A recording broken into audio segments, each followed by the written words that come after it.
adalah dari kisah Abu Lahab ayat 1 sampai 5 untuk judul skripsi saya. Adapun alasan kenapa gitu ya harus penelitian ini. Pertama, penelitian ini bertujuan untuk mengungkap pesan gitu dari kisah Abu Lahab yang Allah tampilkan dalam Quran surat Al-Lahab dengan menggunakan pendekatan tanda atau yang biasa kita sebut dengan semiotik agar mendapatkan harapannya agar mendapatkan cakrawala atau horizon yang dikehendaki sesungguhnya oleh teks, yaitu makna yang komprehensif, optimal, dan totalistik. Itu harapan jauhnya dari pengkajian menggunakan metodologi semiotik ini. Kemudian kenapa harus kisah? Karena kisah adalah salah satu mujizat Al-Quran yang luar biasa, karena hampir 3.600 ayat itu menjelaskan tentang kisah-kisah dalam Al-Quran. Nah, maka dari itu saya mengangkat tentang kisah, karena memang di situ banyak sekali hikmah-hikmah atau pesan-pesan yang bisa diambil gitu dari kisah-kisah tersebut. Salah satunya kisah yang diambil adalah kisah yang pendek gitu, yaitu kisah Abu Lahab.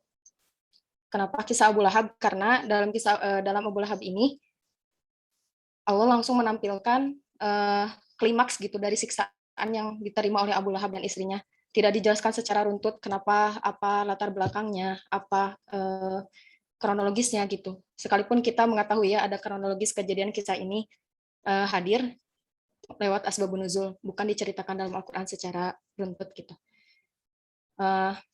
Dari klimaks yang Allah tampilkan melalui kisah ini membuat saya gitu penasaran kenapa langsung diberikan siksaan yang bertubi-tubi, padahal gitu ketika Allah menurunkan peringatan ini Abu Lahab masih sehat walafiat, kemudian masih dalam keadaan hidup, dan tentang waktu antara turunnya surat dengan kematian Abu Lahab itu sebagai hal yang dijanjikan oleh Allah, yaitu siksaan berkisar 10 tahun. Hal-hal yang padahal gitu kan kita tentu sangat mengetahui bahwa Allah memang Maha Pengampun, Maha Menyayangi, Maha Pengasih, Maha luas juga ampunannya, tetapi Allah sudah menjustifikasi, langsung memberikan teguran dengan memberikan hukuman yang begitu dahsyat kepada Abu Lahab ini. Ini yang menjadi hal-hal yang menjadi menarik untuk diteliti. Kemudian di situ juga hal yang lain dari keunikan dari Quran surat Al-Lahab adalah adanya permusuhan yang lebih sengit gitu, yang lebih tegas permusuhannya dari Abu Lahab, yaitu dari Abu Jahal. Tetapi kenapa Allah hanya menurunkan sederhananya hanya menurunkan kepada Abu Lahab saja, apa yang melatar belakangi sehingga diturunkan demikian. Nah, tentang kisah itu sendiri, bahwa kenapa kisah yang diteliti, karena bahwa kisah bukan hanya sekedar hanya menceritakan tentang kisah seseorang, tapi terdapat hikmah yang bisa kita ambil di zaman sekarang.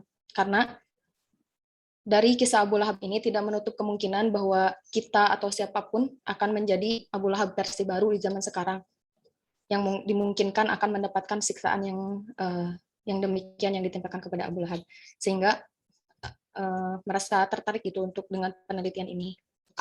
Kenapa Allah menggunakan Abu Lahab sebagai tokoh utama dari kebiadaban yang akan berkelanjutan gitu sepanjang masa? Karena di sini juga pemakaian katanya juga bukan dengan nama asli, karena nama asli Abu Lahab itu namanya Abdul Uzza bin Abdul Muthalib, bukan Abu Lahab. Yang menurut kaidah bahasa Arab, bahwa yang dinamakan Abu Lahab apabila julukan yang disebutkan oleh Al-Quran, berarti besar kemungkinan akan terjadi Abu Lahab versi baru di zaman sekarang. Nah, itu yang harus sebagai tujuan dari penelitian ini, apakah dan bagaimana Abu Lahab sehingga bisa kita tarik pesannya agar terhindar dari hal-hal yang demikian.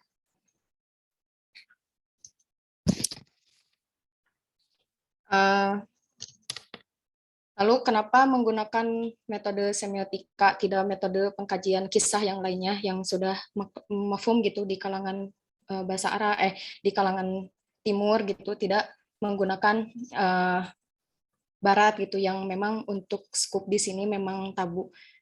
Pertama, memang bahwa yang saya teliti di sini bukan ingin tahu prolog, terus bukan ingin tahu hal-hal yang berkaitan dengan kisah tersebut, maksudnya secara runtut dari awal dan sampai kejadian kisah. Tapi yang ingin diteliti di sini adalah bagaimana kisah tersebut diungkap, kemudian menjadi sebuah pelajaran yang bisa diamalkan di zaman seperti sekarang ini gitu. Kemudian kenapa memilih semiotika? Karena dengan semiotika insya Allah akan terjawab dengan sistematikanya gitu ya. Akan terjawab hal-hal yang memang belum terjawab dengan teori-teori ketimuran gitu ya, teori timur seperti yang saya kenal bahwa untuk membedah suatu kisah adalah dengan teori at-tabsil wa tafsil kalau tidak salah, yang menjelaskan tentang bagaimana duduk kejadiannya, pelakunya bagaimana. Tapi yang dibutuhkan itu tidak yang seperti itu gitu. Yang dibutuhkan adalah bagaimana kita bisa menarik pesan, menarik hikmah dari adanya kejadian Abu Lahab di masa lalu sehingga terhindar dari hal tersebut. Demikian kenapa di judul skripsi ini saya memberikan judul mengungkap pesan di balik kisah Abu Lahab, berarti ada pesan-pesan yang akan diungkapkan melalui metode semiotika ini. Nah, kemudian dari hasil penelusuran dan sedikit bacaan saya bahwa yang disebut untuk pengkajian zaman sekarang, itu harus menggunakan tidak harus untuk pengkajian zaman sekarang menggunakan pendekatan linguistik atau kajian kebahasaan dengan mengembalikan Al-Quran kepada bahasanya sendiri gitu. Kemudian salah satu yang fokus terhadap kebahasaan atau linguistik adalah salah satunya yang kita kenal dengan semiotik. Semiotik ini merupakan ilmu tentang tanda, sebagaimana Al-Quran sendiri memberikan menjustifikasi dirinya sebagai al-ayah atau tanda, sehingga memang cukup relevan gitu jika Al-Quran dikaji dengan menggunakan pendekatan semiotika. Untuk semiotika itu sendiri yang saya temukan ada 3. Yang pertama sintaksis semiotik, yang kedua semantik semiotik, ketiga paradigmatik semiotik. Nah, untuk sintaksis semiotik ini adalah bagaimana hubungan antara tanda dengan tanda yang lain, atau misalkan kalau dalam kebahasaan antara bahasa satu dengan bahasa yang lain, lebih mudahnya. Kemudian yang kedua semantika semiotik, yaitu hubungan antara kata itu sendiri dengan maknanya. Karena sudah kita pahami ya bahwa ada arti, ada makna, ada arti secara kebahasaan, ada juga makna yang bisa diambil.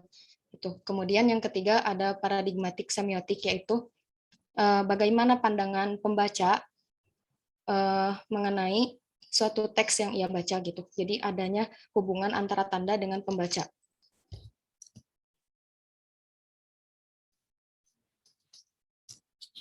Nah, sedikitnya tentang semiotik ini gitu ya. Akhirnya memunculkan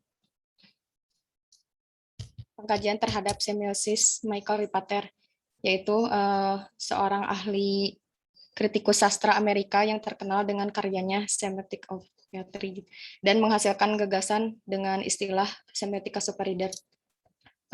Sederhananya, kenapa tertarik dengan metode semiotik dari Michael Ripater? Karena dirasa lebih pas dengan cara untuk mengungkapkan kisah, karena yang dimaksud di sini adalah pandangan pembaca, bagaimana pembaca bisa mengambil hikmah dari suatu teks yang ia baca gitu. Nah, karena itu sama tujuannya dengan semiotik dari Michael Ripater, yaitu bagaimana hubungan antara dialektika antara hubungan pembaca dan teks yang ada yang dia baca gitu. Sehingga akan menghasilkan makna-makna atau pesan-pesan yang bisa diambil hikmahnya. Kemudian tentang semiotik itu sendiri, memang untuk secara founding father-nya itu terbagi kepada dua, yaitu Ferdinand de Saussure dan yang kedua Carl Sanders Peirce.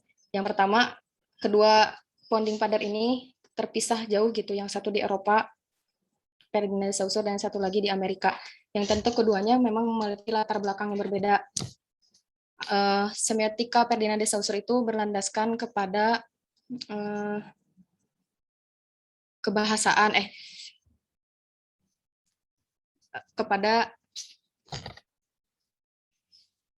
kepada psikologi gitu. Kalau misalkan untuk semiotika atau lebih ke tanda-tandanya, atau sedangkan untuk semiotika Michael Ripater, semiotika Carl Sanders Peirce itu lebih kepada komunikasi, semiotika komunikasi, sehingga lebih relevan untuk diterapkan pada cara pengambilan hikmah dari sebuah kisah gitu. Mengenai semiotik Michael Ripater, dia adalah murid dari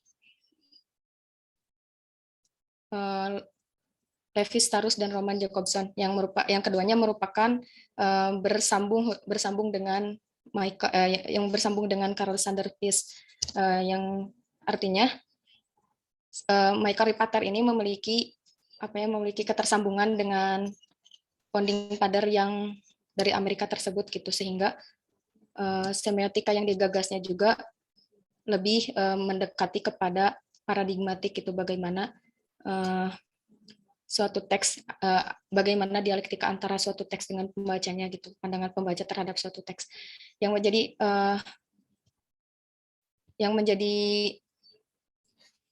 hal yang menjadi unik gitu, atau yang kelebihan dari yang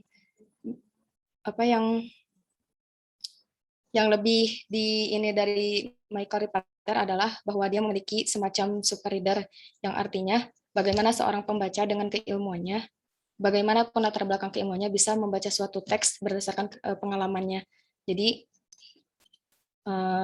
semiotika ini menurut saya gitu ya, menurut saya pribadi subjektif, bahwa semiotika ini lebih mudah karena bagaimana seorang pembaca bisa memahami suatu teks dalam artian tafsiran gitu ya, tanpa harus misalkan punya keilmuan, tapi dengan keilmuan yang dia miliki gitu, Nah, untuk itu dia menggagas semiotika super reader ini sebagai jawaban bagaimana seorang pembaca, pembaca gitu, bisa pintar dalam membaca suatu teks yang nanti akan digali dengan berbagai langkah gitu, yang dia berikan gitu, untuk bagaimana seorang pembaca bisa pintar dalam membaca suatu teks. Nah, salah satunya yang pertama harus yang dilakukan adalah pengkajian secara kebahasaan. Yang kedua setelah dilakukan kajian kebahasaan, atau dari kita kajian secara kamus, makna dasarnya dikembalikan kepada makna dasarnya. Kemudian yang kedua penafsiran atau hermeneutik, setelah diberikan tanda secara aslinya gitu, secara makna kamus.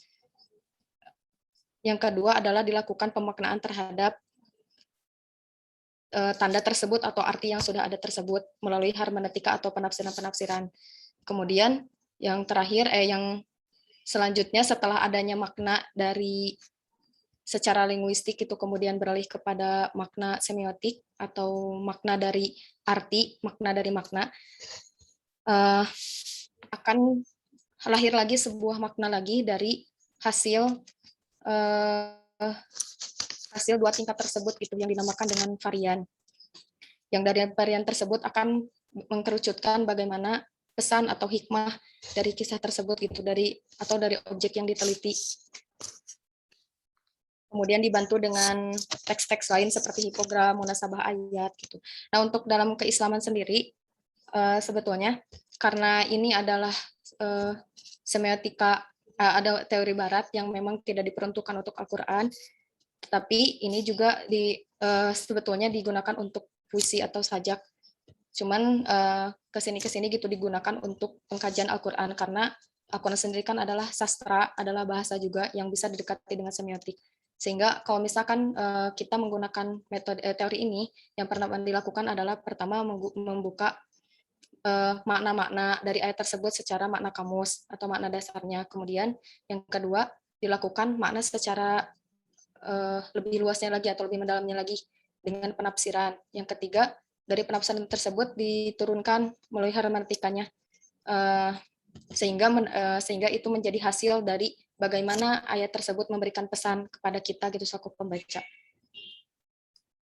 Adapun untuk pendukung-pendukung yang lain yang akan memperkaya gitu terhadap Al-Quran itu, terhadap pengkajian yang kita lakukan adalah seperti adanya asbabun nuzul atau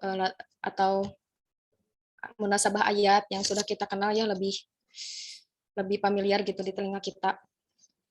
Jadi sebetulnya setelah melakukan pengkajian ini gitu, yang pertama saya mendapatkan 5 makna gitu dari, sebetulnya masih kurang, dan saya mendapatkan 5 makna dari tanda-tanda yang ada dalam Quran surat Al-Ahzab ini. Yang pertama, tabat, yada, lahab, kasab, hamalatal hatob, hablum mimasad.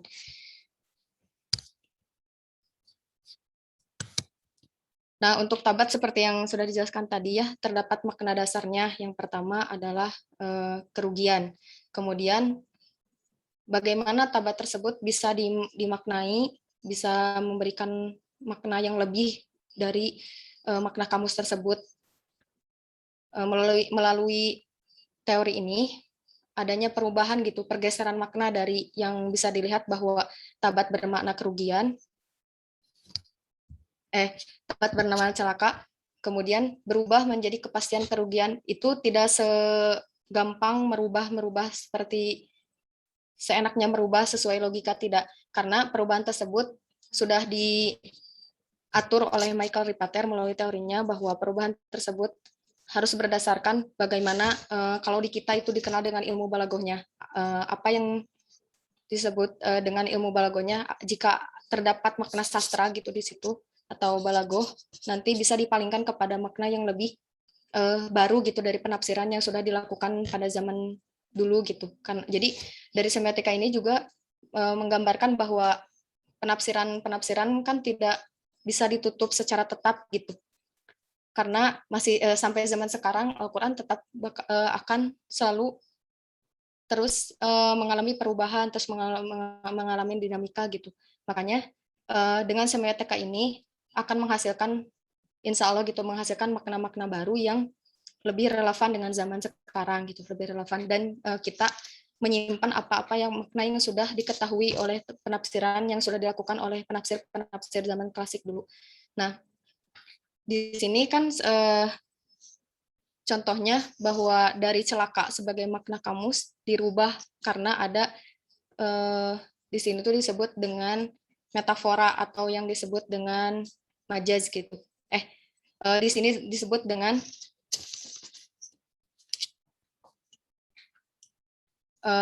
sinekdoki gitu kalau bahasa sastra Indonesianya, atau disebut dengan majaz mursal. Kenapa majaz mursal? Karena karena ada ambigu, mohon maaf. Karena ada ambigu di antara makna tabat. Kenapa saya mengatakan bahwa itu ada ambigu antara tabat? Karena memiliki dua makna yang harusnya bisa ditarik sama gitu. Tabat artinya celaka, dan ada sebagian penafsir yang mengatakan bahwa tabat adalah rugi. Kemudian dialihkanlah karena ambigu tersebut, ditarik makna apa sih sebenarnya makna yang lebih bisa mencakup kepada dua hal tersebut, disebut dengan, dan saya alihkan makna tersebut kepada kepastian. Dialihkan tersebut karena memang ada karena ada sinekdoki gitu, atau disebut dengan lupa ya apa bahasa kalau di balagonya bahasanya apa gitu, sinekdoki yang karena ada ambigu gitu, ada makna yang memang bisa ditarik untuk keseluruhan, tidak harus ada makna yang bercabang gitu. Jadi dialihkan kepada kepastian dengan penafsiran barunya. Kemudian yada tangan mengalami pengalihan arti. Ini disebutnya dengan majaz mursal atau metafora ya kalau di sastra Indo. Untuk majaz mursal ini, kenapa majaz mursal? Karena memang yadun ini kan termasuk dalam anggota badan gitu. Jadi bahwa yang akan celaka itu bukan hanya tangan saja, tapi seluruh anggota badan, baik harta kekuasaan, seluruh anggota badan, baik dari mulai tangan sampai seluruh anggota badan yang Allah akan masukkan Abu Lahab ini ke dalam neraka. Sehingga dialihkanlah maknanya atau disebut dengan istilah displacing of meaning kepada seluruh anggota badan.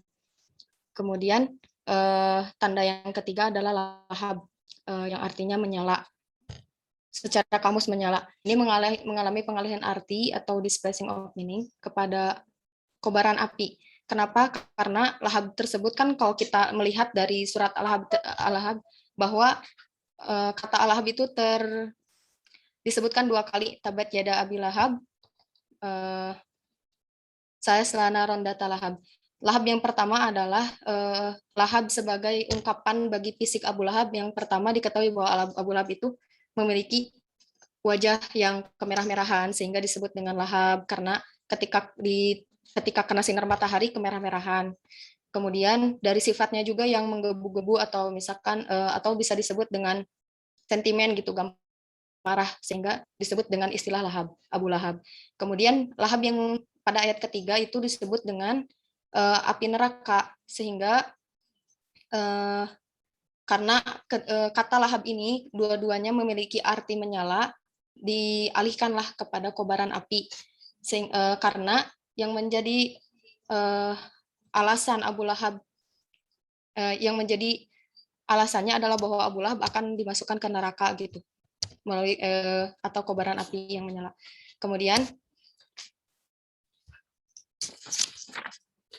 Kemudian yang ketiga ada kasab atau usaha, yang kita secara makna kamusnya adalah usaha, tetapi mengalami pengalihan arti kepada anak. Kenapa dari usaha kepada anak? Karena ditemukan bahwa Abu Lahab saat itu menentang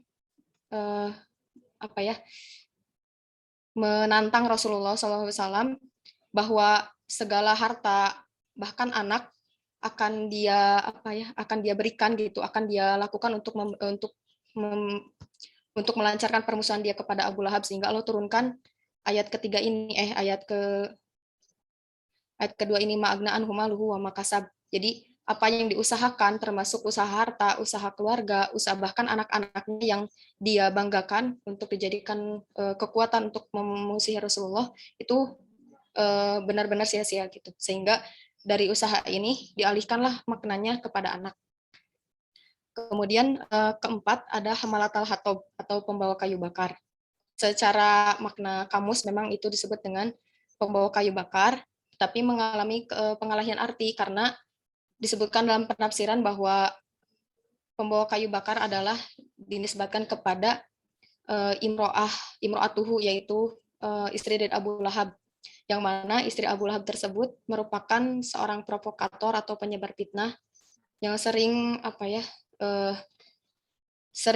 menghasut, sering memberikan pengaruh buruk kepada orang lain untuk memusuhi Nabi Muhammad gitu. Nah, hamalatul hatab ini sebagai sematan dari Allah atas kehinaan yang Allah timpakan gitu kepada kepada istri Abu Lahab, yaitu yang suka menyebar fitnah atau memprovokasi orang lain gitu dalam keburukan. Kemudian hablum mimasad, atau kita sebut, yang kita tahu artinya adalah tali sabut, dialihkan artinya kepada justifikasi kehinaan. Kenapa dialihkan kepada justifikasi kehinaan? Karena hablum mimasad itu pertama secara bahasa bahwa hablum mimasad adalah kalung gitu ya, atau tali sabut yang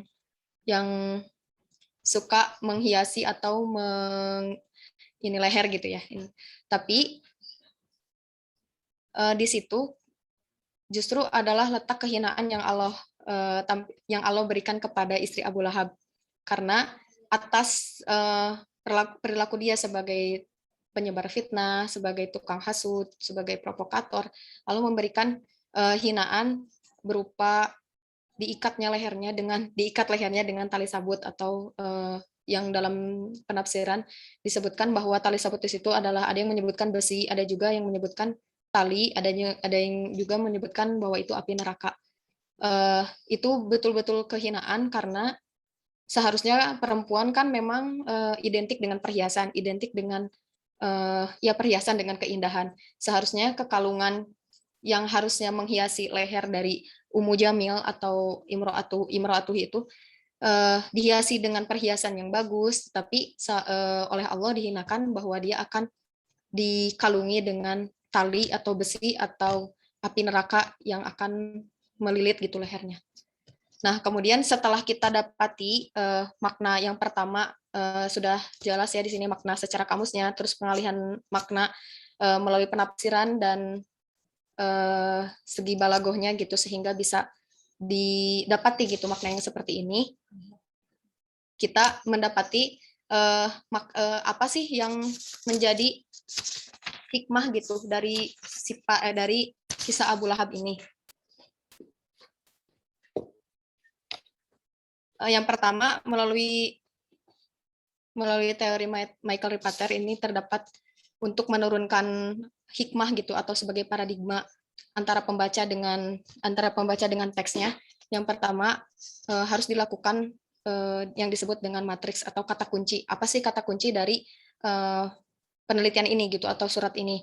Nah, kata kunci itu tidak langsung muncul karena harus dilakukan penurunan dulu gitu. Jadi harus dilakukan pemaknaan dulu terhadap yang sudah dipaparkan tadi, makna-makna yang sudah berubah tadi. Nah, diturunkannya makna tersebut disebut dengan citra sikap, atau sikap yang bisa kita ambil dari kisah Abu Lahab ini. Yang pertama,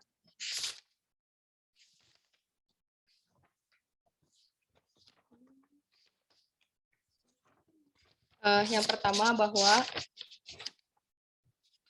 dari kata, kan tadi sudah diketahui ya bahwa ada 5 tanda dari penelitian ini yang bisa kita ambil hikmahnya gitu, sedikitnya yang bisa kita ambil hikmah.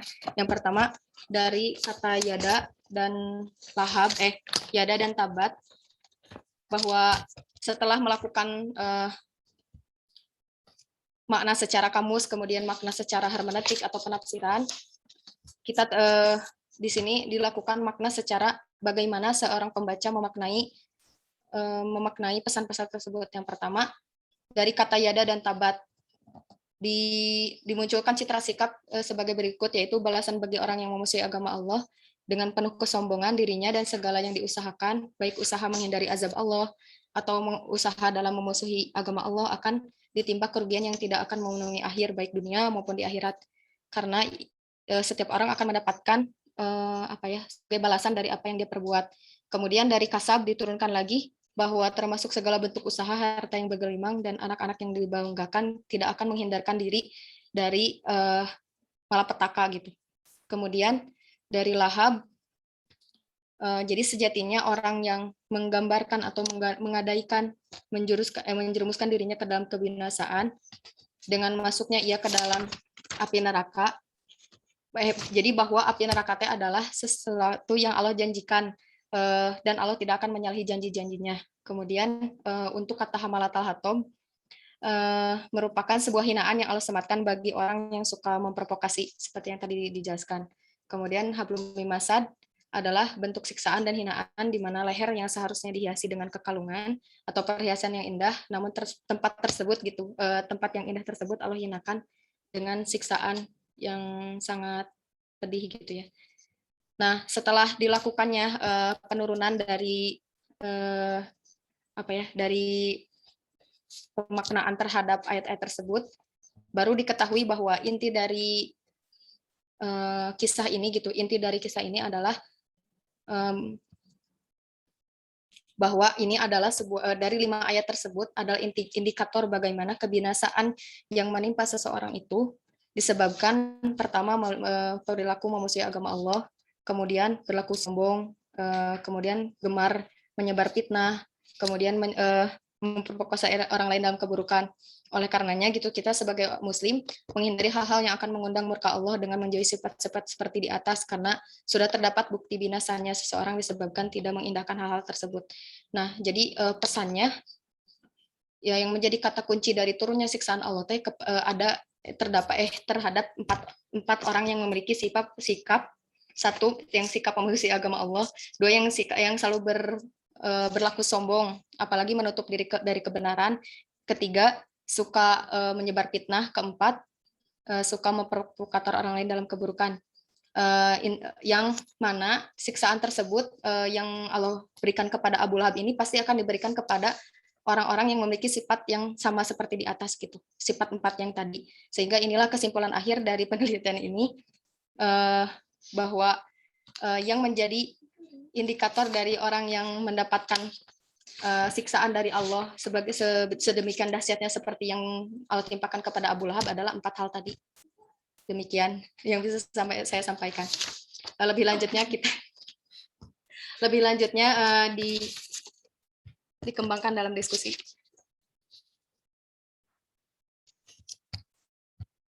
Baik, terima kasih kepada Saudari Amalia Salsabila SAG yang telah menyampaikan isi dari penelitiannya gitu. 30 menit dilaksana, Masya Allah gitu ya. Sisanya mungkin saya buka sesi diskusi, baik itu kritikan, tanggapan, pertanyaan, dan lain sebagainya. Maaf sebelumnya saya kasih kesempatan terlebih dahulu kepada pembedah selama 15 menit untuk menanggapi apa yang tadi disampaikan oleh pemateri. Kepada Rakanda Rijal Faturrahman, waktu dan tempat saya persilakan. Bismillahirrahmanirrahim.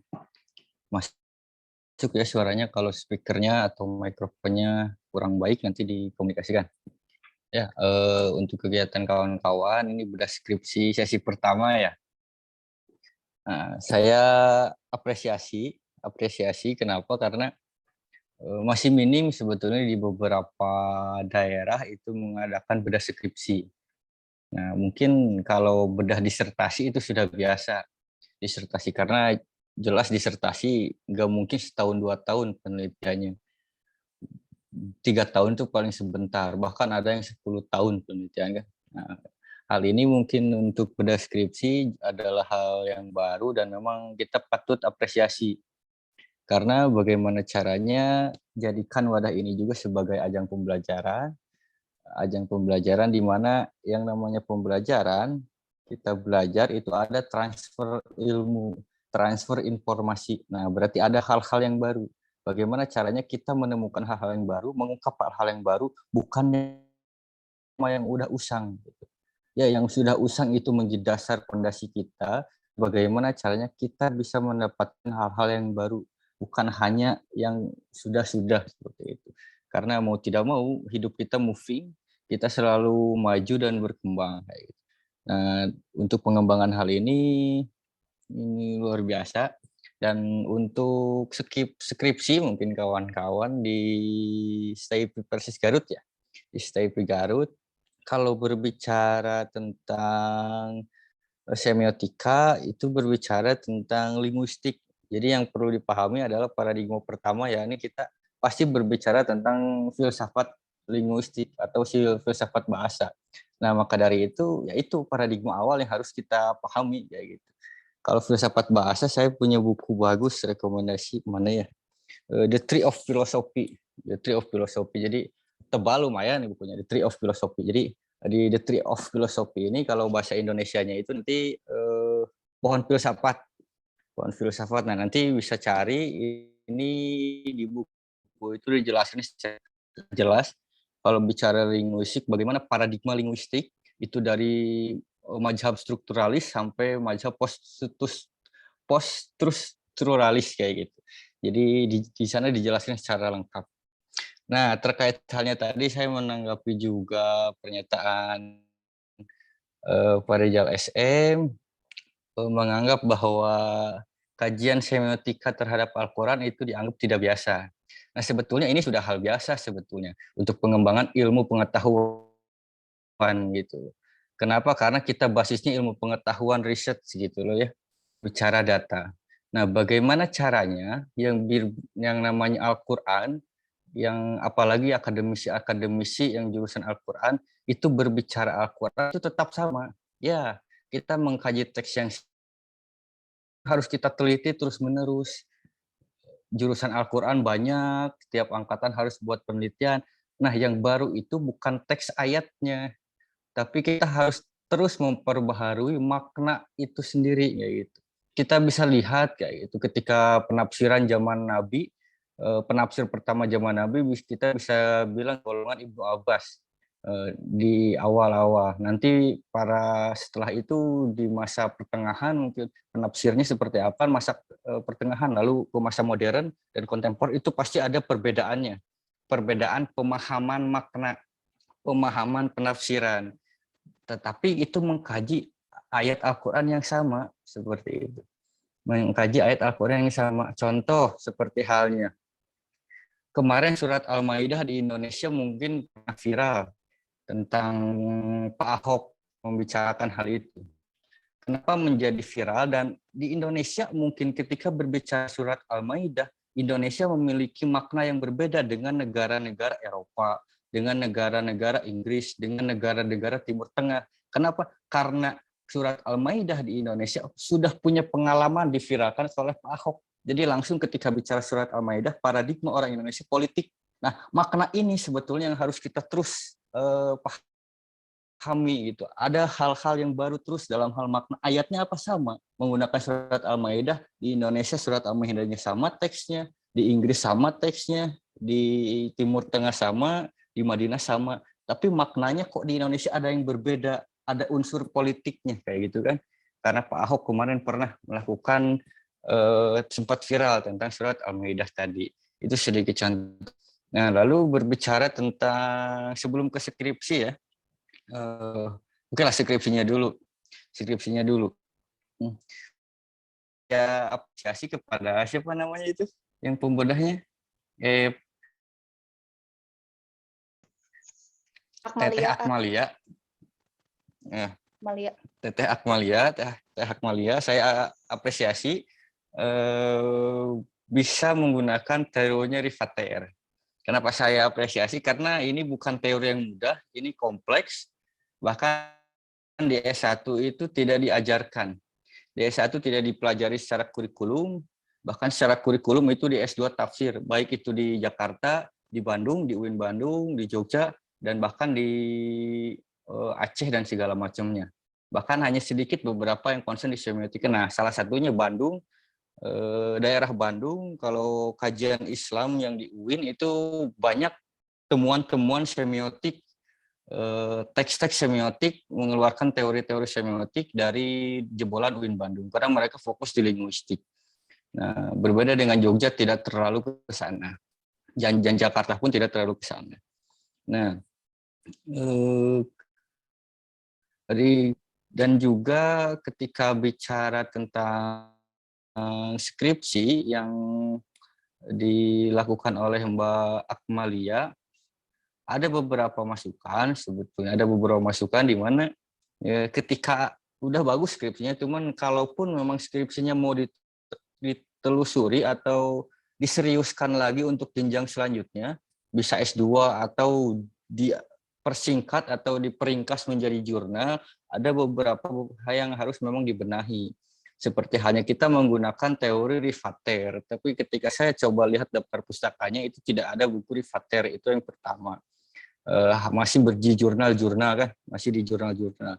Nah, untuk mengakses bukunya gampang sebetulnya, buku-buku barat itu sebetulnya buku-buku barat maupun kitab-kitab timur itu mudah sebetulnya. Nanti kalian buka akses situs dari Rusia, Libgen, itu kalian bisa akses download sepuasnya gratis. Karena di Rusia itu kan negara sosialis, jadi tidak berbayar segala macam. Itu tokoh buku-buku ilmuwan, tokoh-tokoh besar kalian tinggal download gratis. Jadi tidak berbayar PDF-nya. Nanti kalian langsung bisa baca dan bisa langsung merujuk ke sumber utama. Nah, itu. Lalu bicara tentang metodologi penelitian Quran, Yang namanya bicara tentang penelitian Al-Quran, kita berada bagaimana caranya kita berada di posisi luar Al-Quran. Berada di posisi luar Al-Quran. Kenapa harus seperti itu? Karena bagaimana agar kita mendapatkan kesimpulan yang objektif, bukan yang subjektif. Kalau saya kategorikan bulatan ini adalah Al-Quran,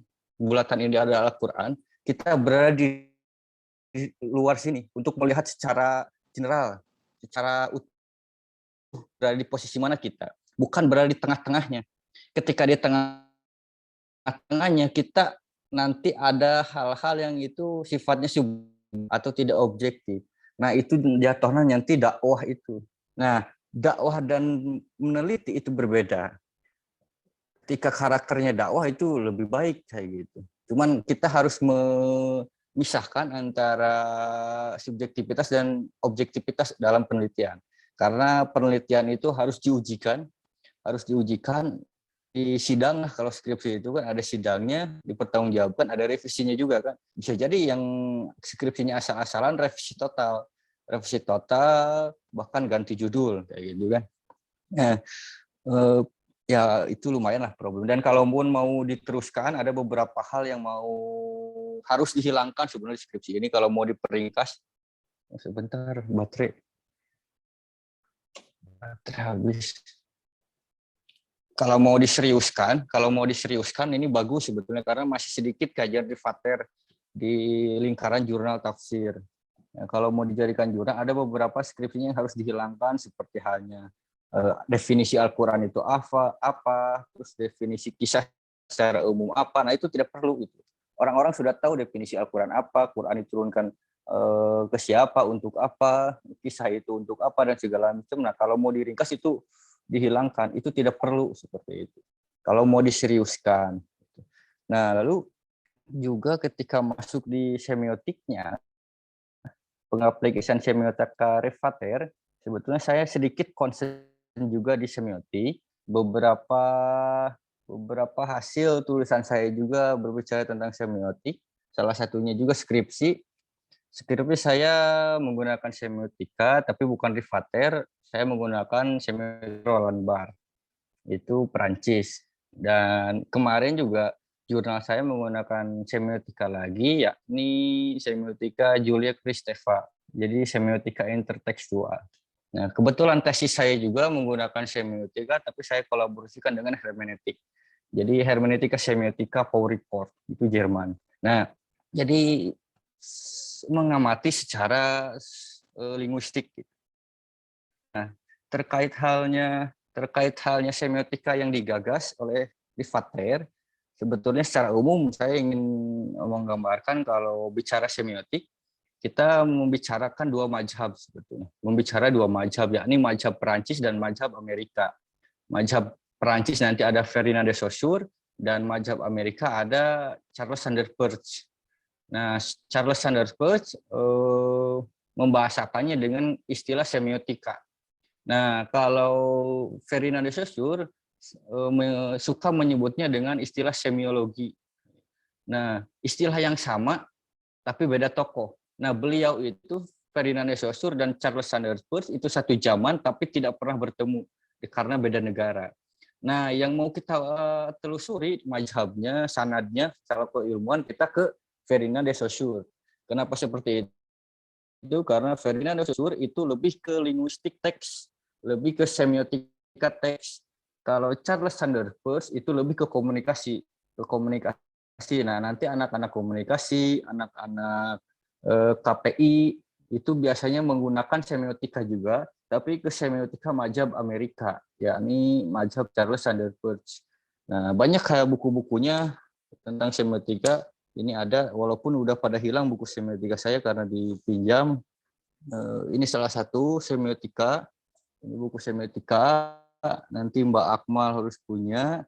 Saya lihatkan yang Indonesianya saja ya. Terus yang UIN Bandung, yang dosen UIN Bandung, Dadan Rusmana. Ini ada bukunya Filsafat Semiotika, Dadan Rusmana.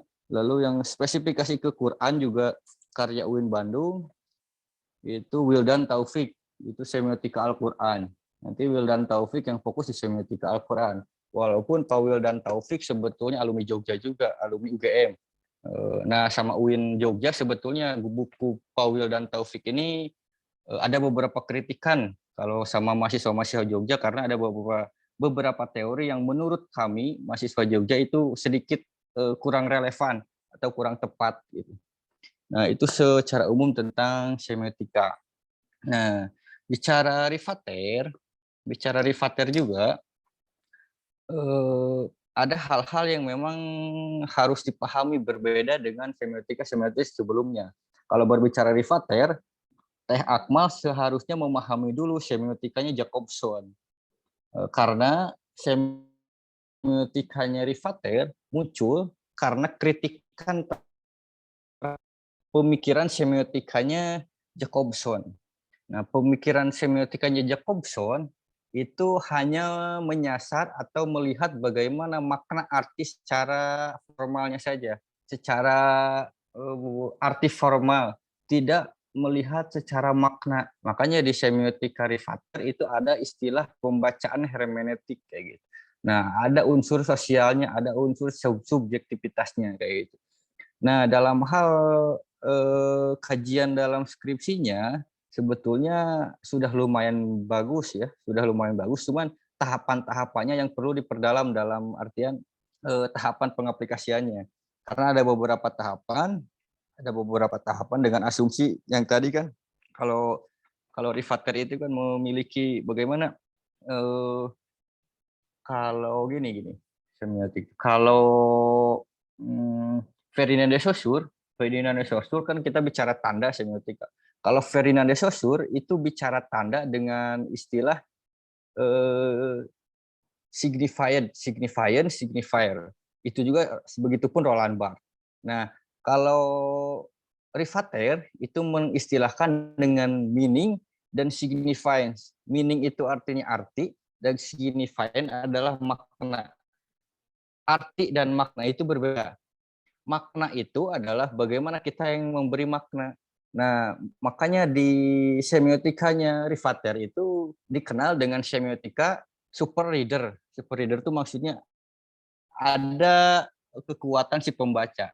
Contoh, ketika kita membuat puisi, misalkan Mbak Akmal itu membuat puisi, lalu ibu moderator membacakan puisinya dengan bagus. Nah, yang bagus itu adalah pembacanya, karena dia bisa menyampaikan makna dengan tepat kayak gitu. Bisa jadi puisi secara teksnya itu bagus, tapi tidak bisa membaca puisi tersebut sehingga bagi orang pendengarnya itu puisi biasa-biasa saja, maknanya biasa-biasa saja. Tapi ketika pembacanya itu mampu dan ahli dalam membacakan hal itu, maknanya akan sampai kayak gitu. Nah, jadi istilah semiotiknya dikenal dengan super reader. Nah, di skripsinya ada beberapa hal ketika mengungkap makna yang kurang, seperti halnya di Rifater ada tahapan intertekstualitas. Ini juga Rifater mengambil intertekstualitasnya Julia Kristeva. Nah, intertekstualitas itu kalau secara biasa itu dianggap sebagai bagaimana caranya ayat menafsirkan ayat ya. Terus ayat ditafsirkan dengan hadis, terus nanti asbabun nuzul dan segala macam. Nah, di intertekstualitas maksudnya di sini teks Al-Qur'an, teks sastra tidak keluar dari ruang kosong, tidak keluar tiba-tiba, tidak keluar ujug-ujug, apa maksud dan sebabnya. Dan ketika bicara linguistik, bagaimana keindahan Al-Qur'an dari zaman Makkiyah dan Madaniyah itu berubah. Apa faktornya? Apa penyebabnya? Apakah keindahan Al-Quran secara balago, secara majazi itu sama dari ayat Makkiyah dan Madinah. Nah, itu ada perubahan keindahan Al-Quran dan dipengaruhi oleh lingkungan-lingkungan sekitar. Nah, kalau istilah intertekstualitas Julia Kristeva yang dianut oleh Rifater itu bagaimana kita melihat pemicu-pemicu tersebut dari teks-teks yang sejaman dengan Al-Quran. Nah, kalau saya, proyek penelitian saya yang menggunakan Julia Kristeva kemarin meneliti tentang kisah Nabi Yusuf. Nah, kalau ini kan Al-Ahab kan cuma 5 ayat. Kalau Nabi Yusuf kan itu ada 1 surat full. Bahkan skripsi saya itu Nabi Zakaria itu banyak. Nah, kalau yang kisah Nabi Yusuf, bagaimana caranya kisah Nabi Yusuf ini, teks Al-Quran kisah Nabi Yusuf, kita teliti ketika turun Al-Quran, ada teks juga yang senada dengan itu. Ya, ini apa? Nah, saya menggunakan teks-teks apa? Suryani, teks-teks Suryani, atau bisa dibilang kalau kita bicara kitab suci, coba bawa Bible atau Injil, coba samakan. Nah, kemarin saya buka Bible dan Al-Quran untuk pengaplikasian teorinya Julia Kristeva. Nah, di Bible itu ternyata ada juga surat namanya Yosef. Itu bicara tentang Nabi Yusuf. Itu satu surat full. Walaupun di Quran sebetulnya, kalau nanti di Fatir juga ada istilah haplologi kan. Nanti ada perubahan makna, ada pergeseran makna. Nah, ketika saya lihat di Bible, kita bicara Nabi Yusuf, itu jelas nama tempatnya dijelaskan, nama waktunya dijelaskan, latar lokasi tempatnya seperti apa dijelaskan. Kalau di Al-Quran dijelaskan bahwa Nabi Yusuf mau dilemparkan ke sumur, nah kondisi lingkungannya itu dijelaskan di Bible itu. Kondisi seperti apa, kondisi sumurnya seperti apa, waktunya dijelaskan, tempatnya pun dijelaskan. Jadi ada kejelasan. Nah di Quran ada istilah haplologi, nanti ada yang di hidden kan, ada yang di hidden. Nah, Al-Quran menghidden makna tersebut bukan tanpa sebab, ada alasannya. Dan ada yang ingin Tuhan atau Allah sampaikan. Kenapa kitab Al-Quran seperti ini? Nah, itu yang harus kita cari, kayak gitu. Yang harus kita cari. Nah, itu perlu kita pendalaman secara matang. Dan juga sedikit masukan untuk skripsinya, melihat itu ada hal yang kurang di mana ketika kita menarik makna hari ini, ada yang dilewati tahapan-tahapan secara tahapan ulumul Qur'annya dan secara idealitas penafsiran. Nah, Mbak Akmalia tidak mengungkap bagaimana penafsiran dari zaman para sahabat, zaman klasik, zaman pertengahan, zaman modern, dan sampai zaman sekarang tafsir-tafsir yang masih hidup. Nah, itu tahapan-tahapan secara standar ulumul Quran dan tafsir seharusnya harus ditempuh. Nah, kemarin saya menggunakan hal itu di Roland Barthes dan intertekstualitas Julia Kristeva. Kemarin saya menggunakan yang pertama Ibnu Abbas, sekitar 25 kitab tafsir lah. Saya menggunakan hal itu. Nah, baru ketemu makna sekarang seperti apa dan makna di balik ayat tersebut dalam hal pengkajian dipandang secara semiotika seperti apa. Jadi secara umum overall seperti itu, untuk mencari makna dan kode itu kita mencari di baliknya. Seperti kalau saya mau istilahkan, contoh saya memberikan bunga mawar kepada Mbak Akmal. Saya memberikan bunga mawar kepada Mbak Akmal. Apa itu hanya sekedar memberikan? Kita kan langsung berpandangan bahwa oh memberikan cinta, memberikan apa kan gitu. Padahal ada makna di belakang itu. Nah, secara teks seperti itu, tapi ada makna yang memang kita belum tahu. Nah, itu harus dikonfirmasi ulang. Nah, jadi secara umum begitu.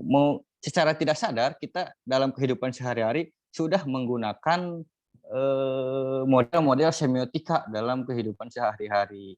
Tapi mungkin kita belum memahami secara struktur seperti apa.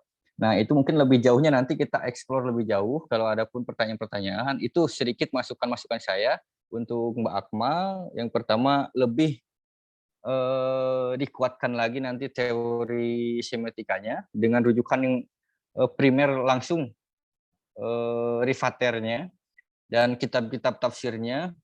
Kalaupun tidak bisa 25 tafsir dari zaman sahabat sampai sekarang, minimal 15 tafsir lah. 15 tafsir yang mewakili zaman sahabat seperti apa, penafsiran pemahamannya zaman pertengahan seperti apa, modern dan klasik seperti apa. Itu diperlukan bagaimana dari sana bisa terlihat, oh ternyata ayat A pemahamannya para sahabat tafsirnya seperti ini. Terus penafsiran zaman pertengahan seperti apa, modern seperti apa, dan kontemporer yang masih hidup sekarang misalkan Quraisy seperti apa, atau Ustadz Aceh seperti apa. Nah, kita itu ada perbedaan sebetulnya makna itu, tapi kita tidak sadar karena kita belum pernah mencoba menelusuri kitab-kitab secara langsung. Nah, nanti coba telusuri hal itu. Dan juga nanti perlu penguatan problematika akademik dalam artian ketika kita bicara tentang kisah Abu Lahab, Yang menjadi problem itu kenapa menggunakan semiotika rifatir bukan ketertarikan terhadap rifatir tersebut gitu. Tapi objeknya itu adalah Al-Qur'an, ada problem apa di penafsiran tentang kisah Abu Lahab tersebut kayak gitu. Nah, ketika ada problem tentang linguistik, problem dalam hal akademik yang dibutuhkan dengan teori rifatir itu baru dilakukan teori rifatir. Nah, jadi penguatan problem di sana yang perlu dikuatkan. Tapi overall sudah bagus. Saya apresiasi keberaniannya dan lanjutkan. Mudah-mudahan banyak kawan-kawan yang mengkaji seperti Mbak Akmal. Gitu aja dari saya. Silahkan.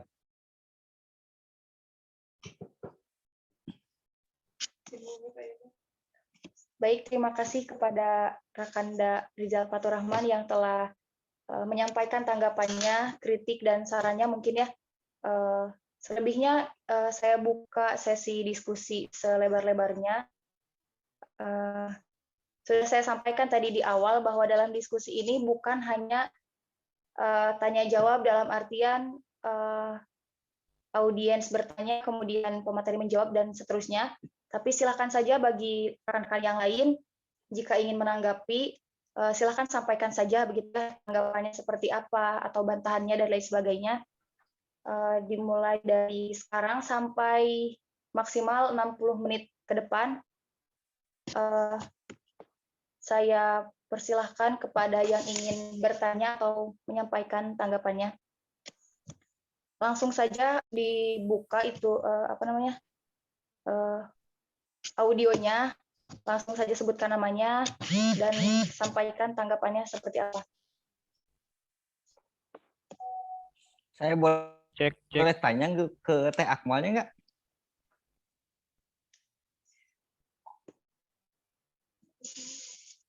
Boleh, silakan. Oh, coba Mbak Akmal, kenapa tertarik sama rifatir? Padahal nggak dipelajari di kampus.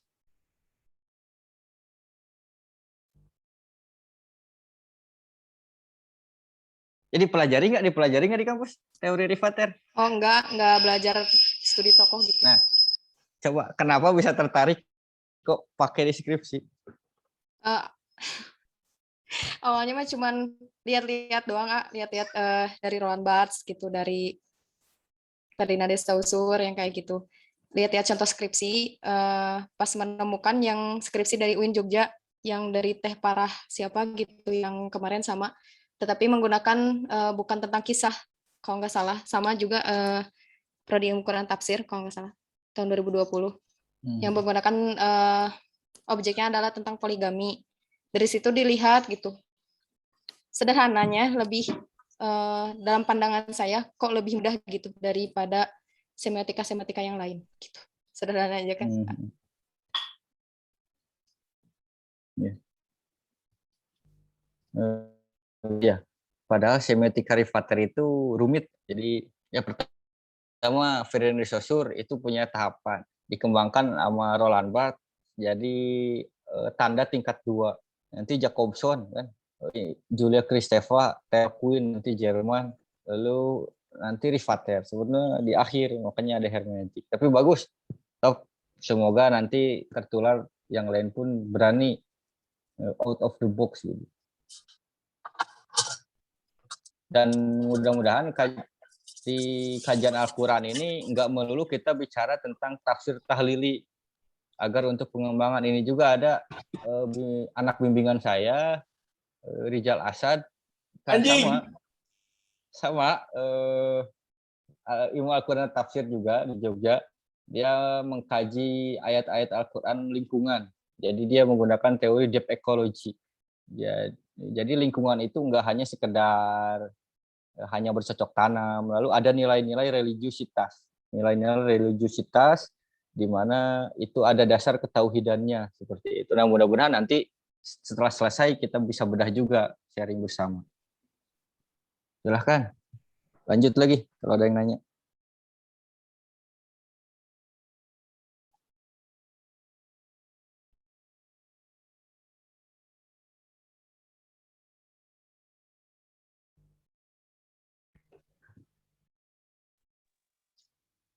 Lutfi, Ya. katanya mau menanggapi, silahkan.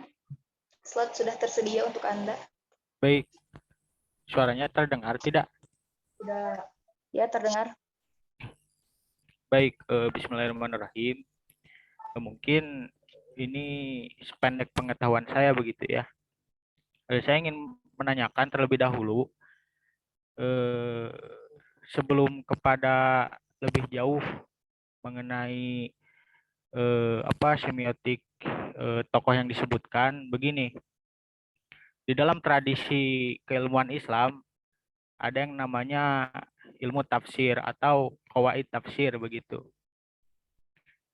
Apabila dijadikan satu studi perbandingan gitu ya, komparasi, apakah bisa semiotik itu dikomparasikan dengan hasil karya para ulama Islam yang bernama qawaid lugawiyah begitu, atau ada yang namanya tafsir bil isyarah begitu. Karena begini, dan sependek pengetahuan saya begitu mengenai hermeneutika, semiotika, dan semantik, secara metodologi kan itu merupakan buah produk dari Barat begitu ya. Saya katakan begitu sederhananya. Nah, mau tidak mau ada maksud, maksud yang implisit begitu ya, dari metodologi tersebut begitu. Jika saya baca sejarah, variatif begitu. Ya, apalagi jika kita berbicara tentang orientalis begitu ya.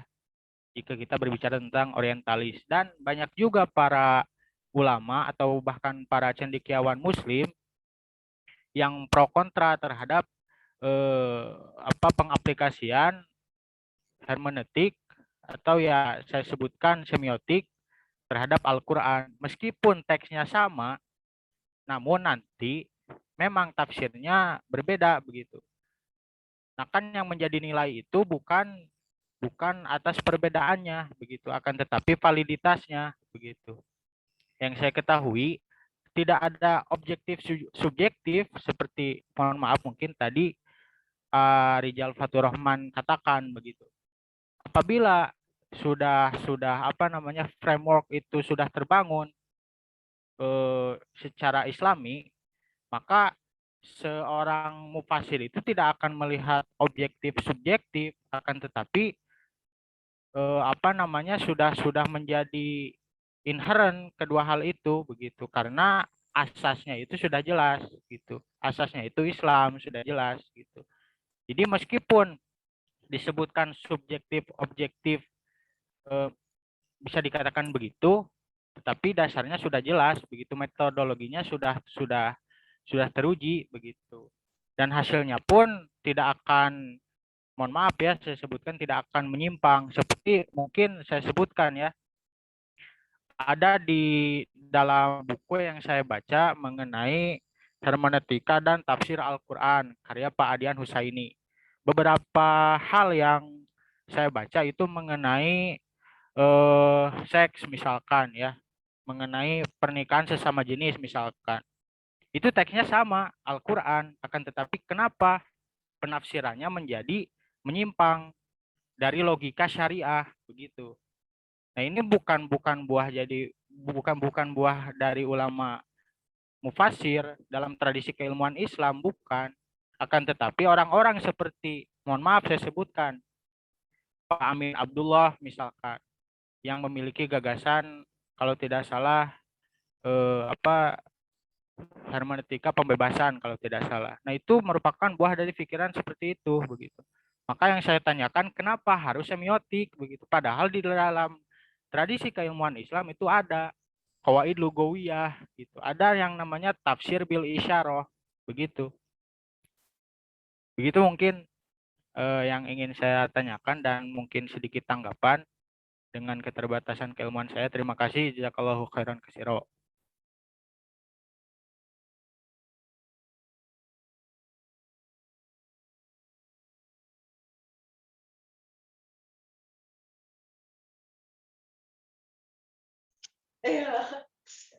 Terima kasih Kang Lutfi. Sebelumnya saya tawarkan dulu ya kepada pemateri, barangkali mau menanggapi tadi tanggapan dari audiens. Silakan kepada Teh Akmalia, ada tanggapan atau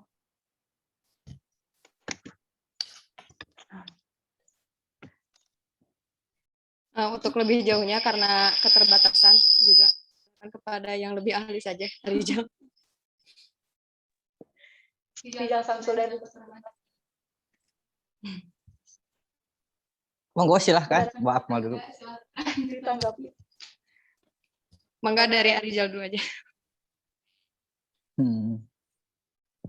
Oh gitu, Bismillah. Untuk penafsiran tadi juga saya sudah berikan masukan kepada Mbak Akmal. Ada beberapa unsur ulumul Quran secara idealis itu yang Mbak Akmal lupa untuk menerapkan hal itu. Nah, makanya tadi saya menyarankan dari berbagai tafsir dari zaman klasik itu tetap itu dilakukan dari zaman sahabat sampai hari ini untuk mengetahui makna tersebut seperti itu. Lalu ketika bicara tentang Al-Quran, makna, nah yang tadi Mas siapa tadi? Mas Lutfi ya? Lutfi bukan? Oh ya, Mas Lutfi, Muhammad Lutfi. Nah, pemahaman Al-Quran di Barat dengan di Timur Tengah ya mungkin itu hampir dibilang berbeda oleh Mas Lutfi. Dan ada beberapa kelompok yang menganggap itu tidak jadi masalah. Nah, mungkin ini udah menjadi dua kelompok ya. Sudah jadi kelompok dan di Indonesia itu sudah menjadi dua mazhab sebetulnya. Dua mazhab ada yakni mazhab yang pertama Hamid Fahmi Kasih tentang Islamisasi, lalu yang kedua tentang konsep Islamnya Pak Amin Abdullah yang itu membalikkan dari kerangka jaring itu berbeda. Jadi kalau Pak Hamid Fahmi Jarkan Al-Quran dan Hadis itu memandang semua keilmuan yang ada, semua problem yang ada, jadi dibingkai oleh Al-Quran dan Hadis. Lalu dari konsep paradigma Islamnya. Lalu ketika Amin Abdullah itu Al-Quran dan Hadis berposisi ada di tengah-tengah, ada di dalam. Jadi Al-Quran dan Hadis dilihat oleh pengembangan ilmu pengetahuan yang ada, seperti sains, sosiologi, teknologi, dan segala macam dikembang. Jadi Al-Quran dan Hadis itu berupa inspirasi tersebut. Nah, tadi berbeda itu berbalik 180 derajat dengan Hamid Fahmi Jarkasi. Nah, lalu saya juga ingin mengklarifikasi kalau hermeneutika pembebasan itu bukan teorinya Amin Abdullah. Amin Abdullah itu teorinya integrasi interkoneksi. Lalu yang tadi paradigma Islam. Kalau hermeneutika pembebasan itu ditulis teorinya Farid Esak. Nanti Mas Muhammad Lutfi bisa baca bukunya Farid Esak di Quran, warna hijau tipis. Nah, Farid Esak juga di sana membagi 3 kategori dalam pengkajian tafsir. Yang pertama, nanti ada yang mengkaji tafsir secara simpatik, ada dari dalam Islam yang mengkaji Al-Quran. Lalu yang kedua, ada yang mengkaji Islam dari luar, bisa dibilang tadi kalau kata Mas Muhammad Lutfi itu orientalis. Lalu yang ketiga, ada yang di pertengahan, seperti itu. Nah, lalu ketika Barat menafsirkan Al-Quran itu punya maksud tertentu secara semua bidang akademik ilmuwan itu setiap akademisi punya subjektivitas, punya maksud tertentu. Nah, maksud tertentu itu kita bisa lihat dalam artian ada bingkai metodologi. Nah, keilmuan tafsir seperti halnya Ibnu Taimiyah yang sering kita pakai itu adalah metodologi produk Ibnu Taimiyah. Nah, seiring berjalannya waktu, jalan, banyak ilmuwan mufasir itu memformulasikan metodologi baru dalam hal kajian tafsir Al-Quran. Baik itu dalam segi linguistik, dalam segi semantik tadi atau semiotika, Bahkan di Al-Quran kan ada beberapa tahapan, ada beberapa kategori, tafsir tahlili, tafsir maudhu'i, bahkan tematik. Nah, tematik ini kan banyak cakupannya. Nah, teori-teori yang dibuat oleh produk manusia itu sendiri, baik itu pun tafsir. Tafsir itu adalah produk manusia itu sendiri, bukan produk Tuhan. Bukan produk Tuhan. Produk Tuhan itu adalah Al-Quran, teks ayat Al-Qurannya. Ketika pemahaman tafsir dan teori metodologi tafsir itu produk manusia. Produk manusia itu akan berjalan sesuai zamannya. Dan sesuai zamannya akan bagaimana caranya keilmuan tafsir kita hari ini itu genuine, ada baru dan baru kayak gitu. Nah, kebaruan itu merubah makna Al-Quran, tidak merubah isi Al-Quran. Tapi bagaimana caranya pengembangan metodologi dan teori itu Al-Quran selalu munajaman tadi, sesuai dengan zamannya. Karena konteks hari ini COVID-19, di Al-Quran tidak dijelaskan bagaimana sholat itu physical distancing dan segala macam. Ada teori-teori, paradigma-paradigma yang menuntut bagaimana kita menyelaraskan Al-Quran itu sesuai munajaman tadi. Kayak itu.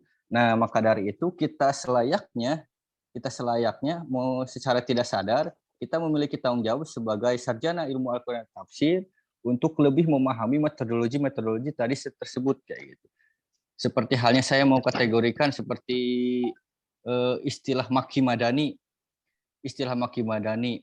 Dihapusnya ayat Makkiyah oleh Madaniyah, kita sudah mafhum di pesantren itu diberlakukan bahwa ayat Makkiyah dihapus oleh ayat Madaniyah. Mufasir Sudan membalikkan itu dengan teori barunya. Nah, membalikkan bahwa ayat Madaniyah yang dihapus oleh ayat Makkiyah seharusnya. Karena ada beberapa asumsi dasar kayak gitu. Dan karena ada asumsi bahwa zaman dulu paradigma manusia atau pola pikir manusia belum sampai karena ayat Makkiyah adalah ayat tauhidi yang abstrak, sehingga yang dipakai adalah ayat-ayat Madaniyah. Nah, lalu zaman sekarang modern, postmodern itu ternyata ayat-ayat Makkiyah dan Madaniyah tidak dihapuskan dan tidak saling menghapuskan, tapi keduanya dipakai. Jadi ada yang membuat teori juga bahwa ayat Makki Madani itu dihapuskan semuanya. Jadi tidak ada yang menghapus dan dihapus. Nah, jadi semuanya dipakai. Jadi sudah dihapuskan teori itu untuk hari ini. Tapi ada juga yang masih mengadopsinya. Karena yang namanya kajian akademik itu harus berdasarkan metodologi. Nah, penafsir-penafsir tadi, penafsir baik dari Timur Tengah ataupun Barat, mau tidak mau hari ini banyak mengkiblat ke Jerman. Kenapa seperti itu? Mau tidak mau naskah Al-Quran pertama dicetak di Jerman. Naskah Al-Quran pertama dicetak di Jerman. Nah, masa itu sampai sekarang bahkan naskah-naskah Al-Quran di mana yang dari pelepah kurma, dari tulang itu terrangkum dan tersimpan di Jerman. Ada nanti namanya itu Masjid Sana'a. Di bawahnya itu ada laboratorium dan itu profesor dunia dari golongan Hamid Fahmi Jarkasi pun ada, dari profesor Aceh dan segala macamnya, sebagian peneliti di sana. Nah, proyeknya mentransliterasi karena dulu itu kan secara naskah bahkan huruf ayat Al-Qur'an itu kan berubah, seperti halnya jim aja, h itu kan dulu nggak ada titik dan segala macam, ada yang pakai warna, ada yang enggak dan segala macam. Nah, di sana masih seperti itu. Bukti manuskripnya kita bisa cek secara online di Kopur Koranicum. Itu proyeknya Angelina Erwin, dia masih hidup, proyeknya sampai 2025. Nah, dia masih hidup, pusat di Jerman. Nah, maka dari itu banyak sekali ilmuwan interpretasi, ilmuwan tafsir yang sekarang lulusan Jerman. Bahkan keilmuannya mengkiblat ke sana. Nah, sampai kemarin di 2019 ke 20 akhir di Universitas Kairo akan memberlakukan metodologi ilmiah atau seperti di Indonesia skripsi. Jadi di Kairo di Al-Azhar kan belum ada skripsi seperti ini, jadi ujian lulus. Nah, Rektor Kairo kemarin mengusulkan bagaimana caranya di Kairo, Universitas Kairo itu ada metodologi. Kenapa? Karena agar keilmuan-keilmuan bisa terus diperbaharui, terus diinovasi sesuai dengan perkembangan kebutuhan negara, kebutuhan masyarakat, dan bahkan kebutuhan dunia seperti itu. Nah, itu didiskusikan dengan Imam Besar Al-Azhar, tapi Imam Besar Al-Azhar masih menolak karena ada tradisi yang memang itu bukan tradisi gitu loh, metodologi ilmiah. Tapi di Kairo sudah menerapkan itu, buku-buku seperti halnya buku-buku Plato, Aristoteles, lalu Nietzsche dan segala macam sudah diajarkan di sana di Kairo. Bahkan debat-debatnya bisa dilihat di YouTube untuk debat Syekh dari Kairo, diskusinya dengan Syekh Al-Azhar Imam Besar. Nah, karena perkembangan ilmu pengetahuan terus berkembang, kita tidak tetap dengan tradisi lama. Tradisi lama kita tetap pegang, nah tetap kuatkan, dan ketika ada hal-hal yang baru kita pakai. Ketika itu bagi kita mau dianggap baru, tapi ketika bagi kita tidak dianggap baru, is okay, jangan gitu. Nah, lalu kita harus memposisikan diri, kita sedang berada di ranah sosial atau di ranah akademisi gitu. Sosial dan akademisi memang tidak bisa dilepaskan, tapi ranah dengan penafsirannya, kita berada di ranah penafsiran secara akademisi penelitian, penafsiran untuk sampaikan di mimbar-mimbar masjid seperti itu. Nah, sebetulnya penelitian-penelitian pun harusnya kita sampaikan di mimbar-mimbar masjid. Nah, yang namanya penelitian itu metodologinya harus jelas dan datanya jelas. Dan yang pertama itu harus terus-menerus ada kebaruan novelty. Nah, apakah kebaruan novelty, tuntutan kebaruan novelty itu merubah Al-Quran?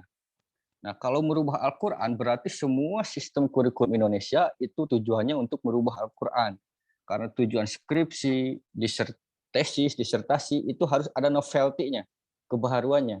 Kalau makna itu sudah baku, tidak bisa dirubah dan direformasi ulang, seharusnya di Indonesia tidak ada jurusan ilmu Al-Quran tafsir dan jurusan ilmu hadis.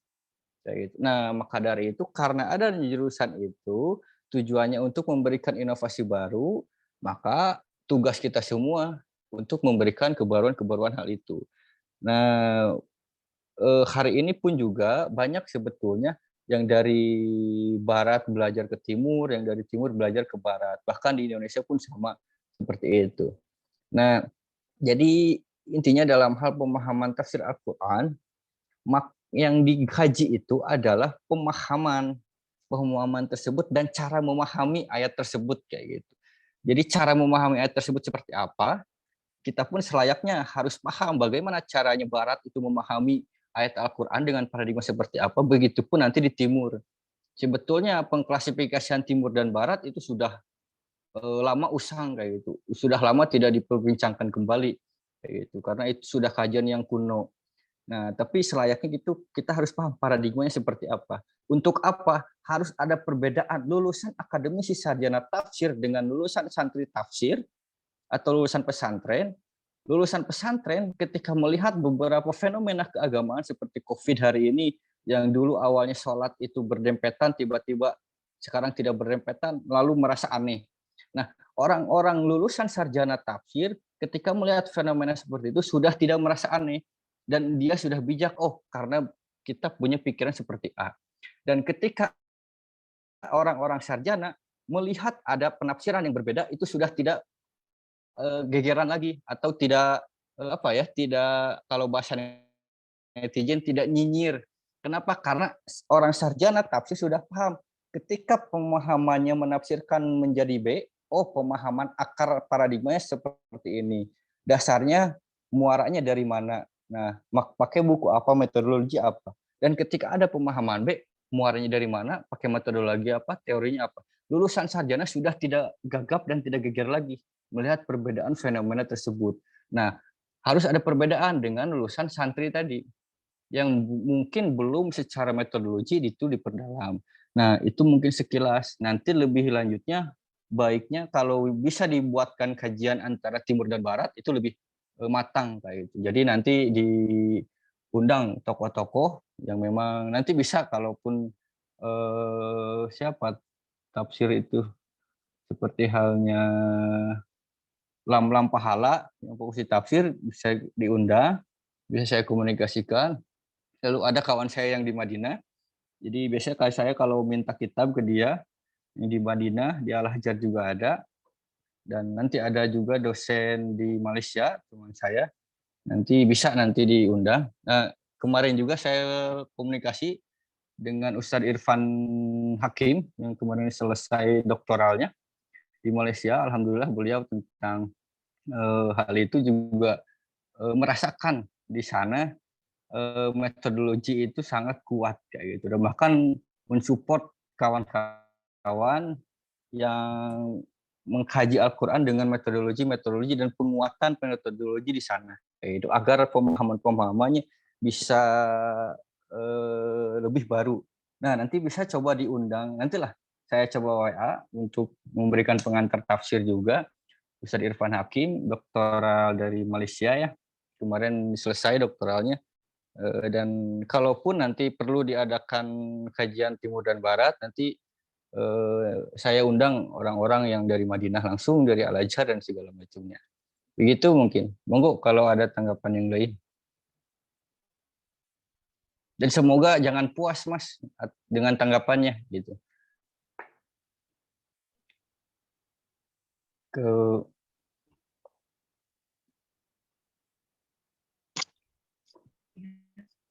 Terima kasih Kang Rijal Faturrahman. Bagaimana Kang Lutfi, puas dengan tanggapannya atau barangkali ada yang didiskusikan lagi? Jangan yang puas. Lain? Mbak dan Mas yang lain barangkali ada yang mau didiskusikan. Silahkan saya buka seluas-luasnya, entah itu kritikan, masukan, usul, atau apapun itu. Mbak Kurota Ayun, barangkali ada yang mau disampaikan. Oh ya, nanti saya share tulisan yang mengkaji tentang surat Al-Fatihahnya Ustadz Aceng. Jadi di tafsir surat Al-Fatihahnya Ustadz Aceng ada nuansa hermeneutik dan semantiknya yang kuat. Jadi nanti kawan saya dari alumni Rancabogo meneliti tafsir Al-Fatihah Ustadz Aceng bahwa di Ustadz Aceng ada nuansa hermeneutis dan semantik. Dan itu kemarin sudah dikonfirmasi Ustadz Aceng. Tapi Ustadz Aceng tidak mengungkapkan dengan istilah itu. Nanti saya share tulisannya. Kalau bisa dibedah bareng-bareng itu lebih baik.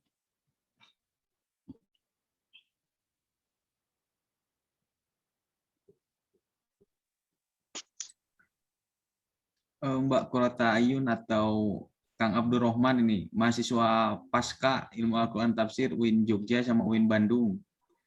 Monggo barangkali mau ngasih tanggapan buat diskusi kita malam kali ini.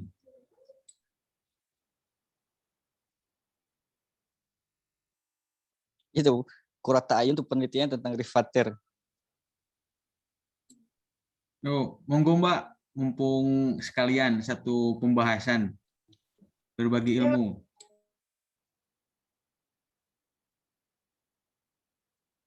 Silent dia.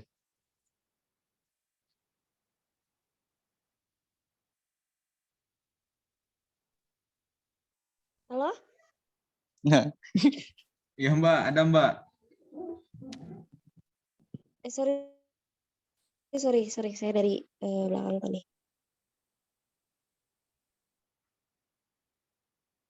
Nanggapin Yun. Ya, nanti aja ya di pertemuan berikutnya. Oh, Kita siap. bahas lebih dalam. Tapi sudah bagus sekali buat Mbak Akmal tadi tulisannya tentang rifater. Jadi memang sebelumnya belum banyak tulisan tentang yang membahas dari segi penafsiran ya, segi tafsir itu belum banyak yang pakai metodenya rifater, semiotikanya beliau, dan itu layak sekali untuk sebenarnya diperdalam lebih lanjut ya bagi bagi kawan-kawan peneliti tafsir seperti kita semua. Jadi masih banyak peluangnya, dan terima kasih Mbak Akmal sudah mengambil peran itu. Sudah bagus sekali. Mungkin tadi ada masukan dari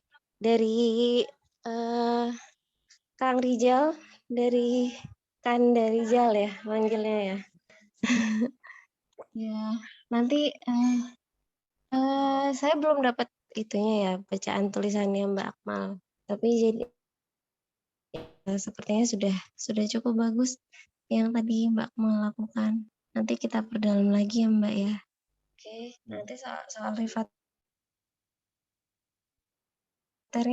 sorry saya baru sambil mengerjakan yang lain. Jadi maaf ya, segitu dulu mungkin. Nanti kita akan bertemu insya Allah di pertemuan dengan saya. Siap kakak.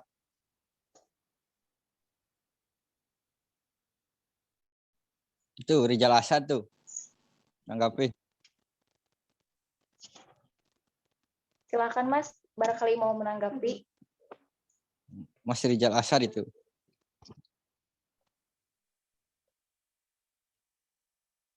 Monggo Mas Rijal.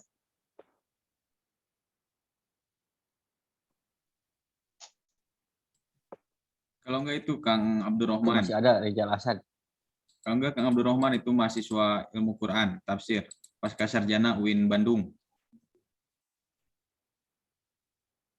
Yo, silakan Mas Asad dulu. Yo. Monggo, Mas. Mas Asad terus Mas Abdurrahim ya. Oke. Silakan. Monggo ikutnya apa? Maaf kondisi sedang crowded.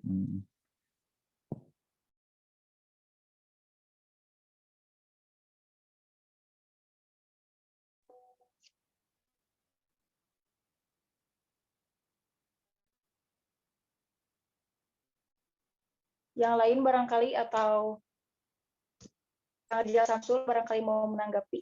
Ya, sedikit lah ya dari saya. Menanggapi tanggapan tadi dari Kang Lutfi, terima kasih tanggapannya luar biasa. Sejauh ini tentunya kan bahwa dalam riset atau dalam penelitian khususnya ilmu Quran atau penelitian Quran ini kan ada teori, ada metodologi dan juga ada pendekatan.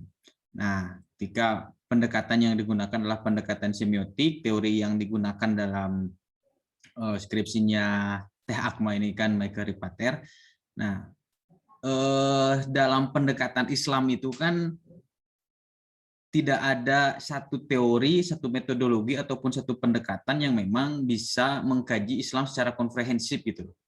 Nah, makanya dalam skupnya riset atau penelitian tafsir ini kita tidak bisa menganggap dikotomi antara timur dan barat menurut saya. Walaupun memang tadi kita sudah terpolarisasi sebetulnya, sudah di Indonesia seolah-olah mendikotomikan antara timur dan barat.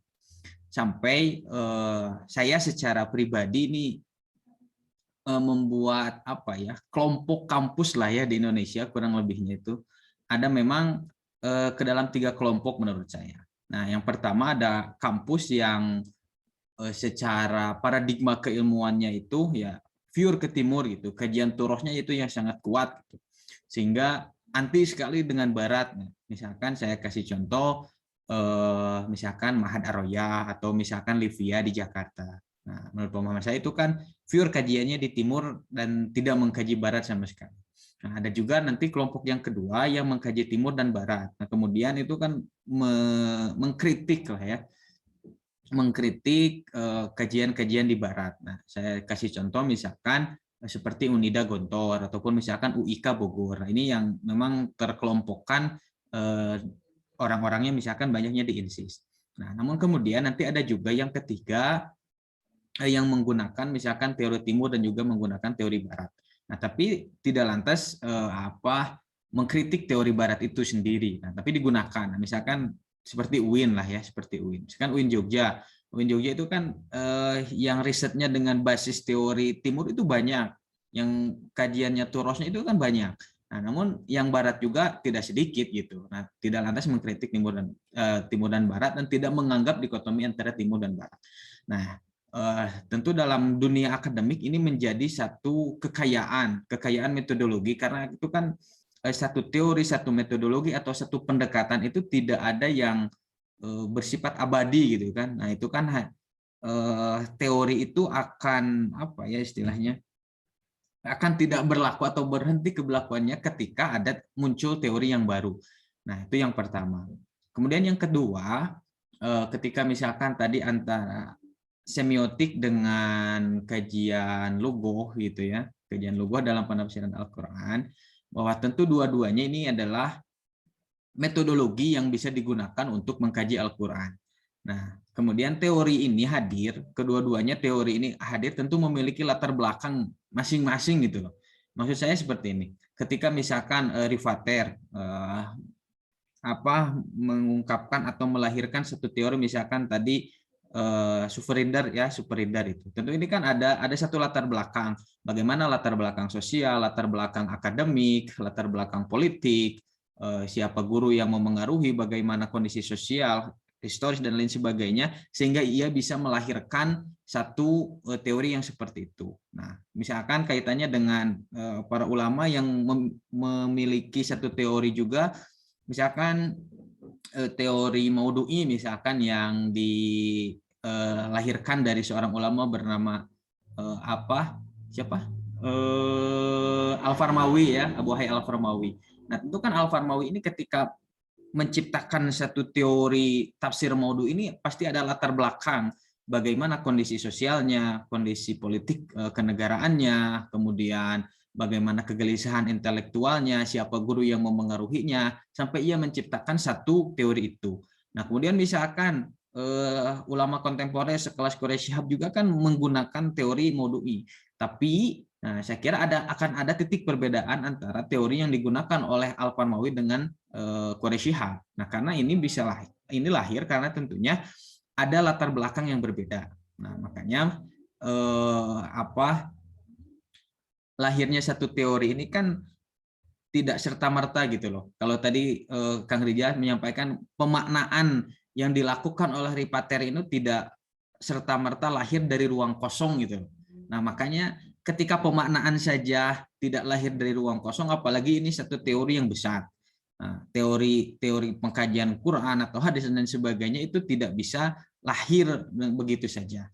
Misalkan tadi ngasih contoh seperti Farid Ishaq, Aminah Wadud, misalkan, kemudian tokoh-tokoh pengkaji Al-Quran yang lainnya, termasuk misalkan Fajrul Rahman dan lain sebagainya, tentu itu memiliki satu kegelisahan intelektual yang berbeda, memiliki sosiohistoris yang berbeda, memiliki lingkungan, keluarga, sosial, politik, keagamaan, pendidikan yang berbeda, sehingga ia melahirkan satu teori yang berbeda juga. Nah, ini tidak bisa dianggap sebagai hal yang bertentangan, tidak bisa dianggap sebagai dikotomi menurut saya. Tapi ini menjadi satu kekayaan intelektual, kekayaan kita untuk berwawasan, sehingga Al-Quran itu betul-betul bisa dikaji dari berbagai perspektif.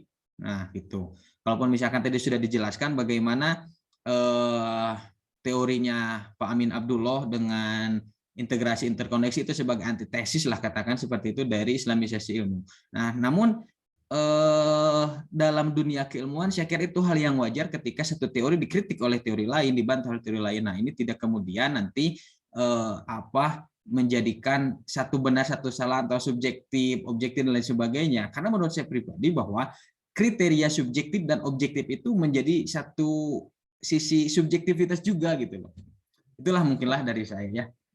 Terima kasih. Dikembalikan lagi, mangga Mbak Ayu.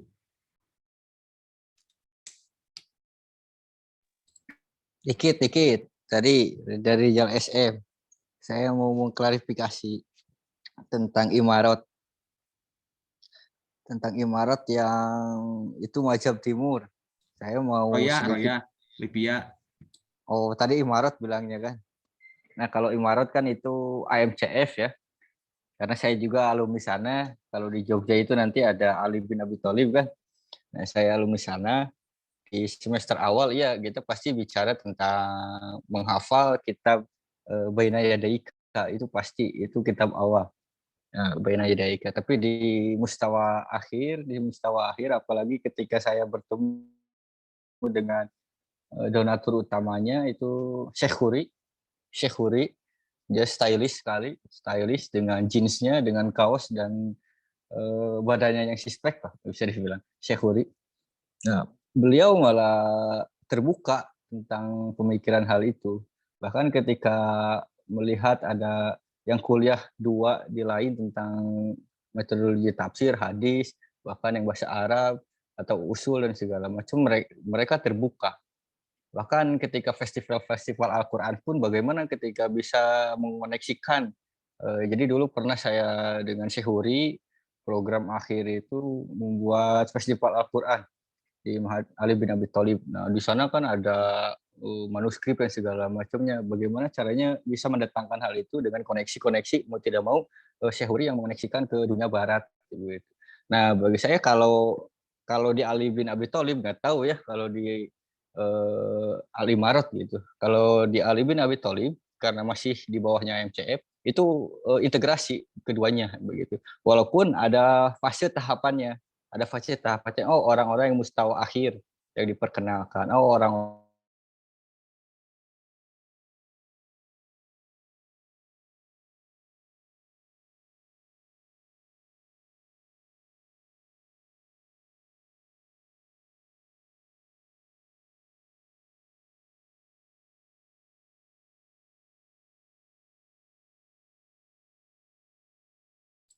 Halo, halo.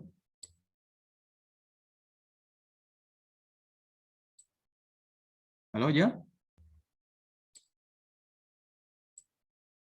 Menghilang.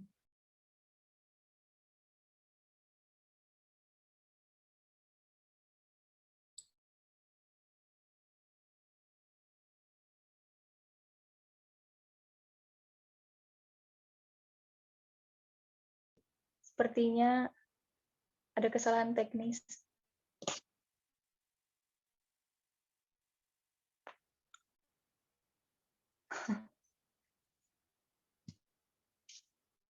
Eh,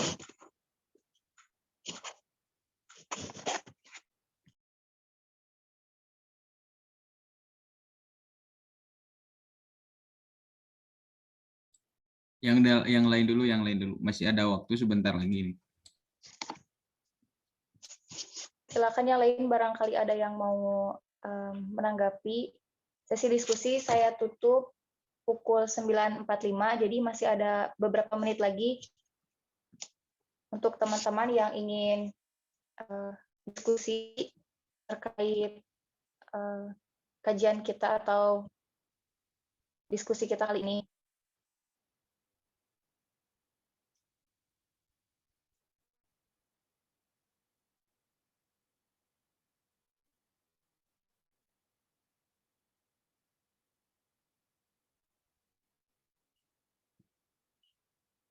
Saya ucapkan juga terima kasih kepada rekan-rekan tadi yang sudah menanggapi, meskipun itu bukan menanggapi secara materi gitu ya, tapi mengapresiasi dan lain sebagainya gitu, meskipun hanya disampaikan lewat chat gitu ya.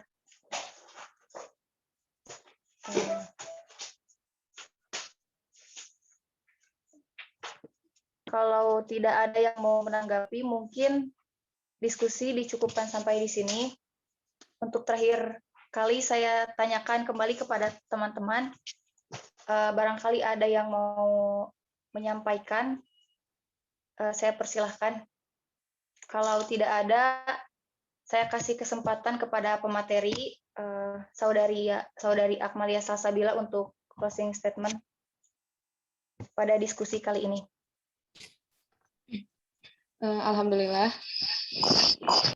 Mungkin penelitian ini memang jauh dari kata sempurna, tetapi satu hal yang bisa saya dapat pelajari gitu khususnya, bahwa setelah melakukan penelitian ini, terjawab gitu keraguan-keraguan dan sangkalan yang yang sudah diutarakan gitu di awal, bahwa saya dengan dengan keterbatasan ilmu berani menjustifikasi hal-hal yang tidak saya sukai, dan akhirnya saya berusaha untuk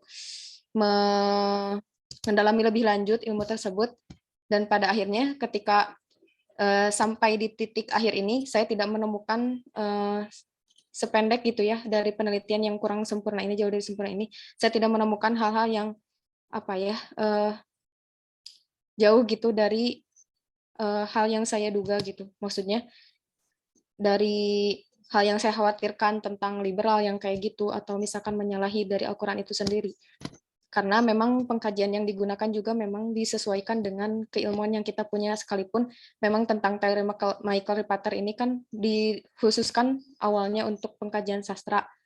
Tetapi karena sudah dimodifikasi dan banyak dilakukan pengkajian terhadap Al-Quran, disesuaikan juga dengan keilmuan-keilmuan yang sesuai juga untuk membedah bagaimana ayat-ayat Al-Quran itu dipahami oleh kita. Jadi kesimpulannya, saya tidak sampai di titik ini saya tidak menemukan perbedaan apapun, sekalipun teori yang saya lakukan, teori yang saya gunakan adalah menggunakan teori Barat yang jauh dari bahkan tidak ada tujuannya untuk mengkaji Al-Quran.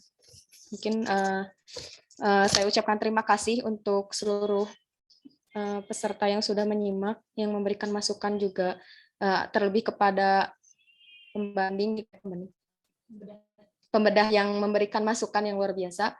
Semoga di kemudian hari bisa disempurnakan gitu melalui masukan-masukan tersebut, dan juga mohon maaf, saya juga masih belajar, masih terus-terusan belajar. Mohon masukan dan dukungan dari semuanya agar bisa lebih baik lagi dari ini. Mungkin sekian. Baik, terima kasih kepada saudari saya, Akmalita Salsabila. Mungkin dari Kang Rijal Samsul, mungkin ada yang mau disampaikan sebelum saya tutup dengan resmi. Sedikit aja dari saya. Di sini terlihat ada beberapa yang kemarin juga sidang ya. Ada Kang Hanif Muhsin, kemudian ada Teh Mutia Ilma dari PAI, kemudian ada juga Teh Sipan Nuraidah, ini mahasiswa baru pasca sarjana UIN Sunan Gunung Jati Bandung. Jadi saya menawarkan lah ya untuk rekan-rekan yang siap jadi pembicara, kemudian mau gitu ya berbagi ilmu dengan membedah skripsi. Insya Allah nanti kita akan jadwalkan di agenda-agenda selanjutnya. Dan untuk edisi ini nanti insya Allah akan berlangsung selama 4 edisi gitu ya. Jadi ini edisi pertama, nanti akan ada edisi kedua, ketiga, dan keempat. Nah, setelah keempat ini kami belum menemukan pembicara gitu ya.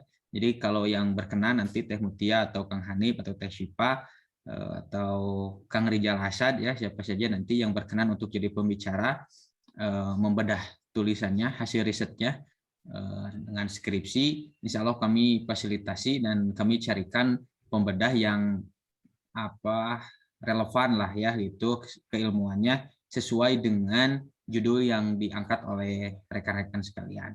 Nah, itu mudah-mudahan ini jadi langkah awal kita dalam new academic culture lah gitu ya, khususnya di STIP Garut dan umumnya di kita sebagai generasi muda untuk terus membentuk basic skill dari masing-masing diri kita gitu. Itu aja mungkin, terima kasih. Barangkali Kang Rijal Fathurrahman closing statement. Harusnya closing statement itu presenter yang punya skripsi gitu. Ya, sedikit aja terkait halnya tadi yang disampaikan menyambung dari Rijal SM. Nah, mudah-mudahan nanti kalau ini mau berjalan dengan terus-menerus, nanti saya coba hubungi kawan-kawan atau tokoh-tokoh yang punya bidang spesifikasi di studi tafsir, baik itu dosen, ustadz, dan segala macamnya. Mungkin salah satu sasaran nanti Ustadz Irfan Hakim ya, mudah-mudahan bisa memberikan pengantar, karena beliau juga concern dari S1, S2, S3, tafsir, bahkan mengajar tafsir juga. Dan nanti beberapa dosen, nanti dari Ibnu Khaldun saya coba komunikasikan, dari kawan-kawan kampus Ibnu Khaldun, nanti juga dari Langsa Aceh, Gontor, insya Allah nanti saya coba koneksikan. untuk memberikan pengantar, arahan, dan juga saya berharap kawan-kawan dalam hal penelitian ini harus melakukannya dengan serius. Kenapa? Karena mau tidak mau bukti akademisi kita bukan dilihat dari ijazah, tapi bukti akademisi kita dilihat dari karya penelitian kita. Nah, itu adalah bukti sarjana kita. Nah, itu yang bisa bermanfaat nanti bagi masyarakat dan bisa pengembangan untuk masyarakat, khususnya diri sendiri dan keluarga. Nah, mudah-mudahan kalau misalkan difokuskan di nulis penelitian, mudah-mudahan nanti juga kalian bisa mengikuti kompetisi atau bersaing di ranah dunia global. Nah, nanti kalau ada kawan-kawan dari STIP yang memang siap untuk berkompetisi, bagaimana tulisannya dibaca di dunia global, ya mau tidak mau bahasa itu harus selesai, bahasa Inggris, bahasa Arab. Bahasa Arab nulis mencoba dengan bahasa Arab, dengan bahasa Inggris. Nah, nanti saya coba arahkan bagaimana caranya juga nanti berkomunikasi dengan kawan-kawan yang ada di Timur Tengah, yang ada di Barat, agar lebih agar lebih dinamis saja. Nah, ini juga salah satu program saya di Pasca Sarjana menaungi mahasiswa-mahasiswa Pasca Sarjana Persis di Jogja. Persis di Jogja. Nah, kebetulan kita juga sama mengadakan diskusi bedah tesis, disertasi yang menaungi beberapa magister dan doktoral. Nah, lingkupnya sudah global. Bagaimana pembedahnya itu dari Taiwan, dari Finlandia, dari Stirling, dari Madinah. Jadi kita tidak terpatok kepada lingkup geografis gitu. Nah, mudah-mudahan lama kelamaan kajian atau tradisi diskusi penelitian ini terus berjalan sehingga bisa mencapai ke ranah global. Begitupun nanti potensi-potensi skill kawan-kawan minimal mumpung masih muda, kaki kalian bisa menginjakan minimal di seluruh Indonesia. Dengan penelitian kalian bisa jalan-jalan ke luar kota. Saya kemarin beberapa keluar kota karena penelitian dan segala macamnya dan disponsori. Apalagi bisa mencapai ke dunia global, internasional baik di timur ataupun di barat. Begitu saja mungkin.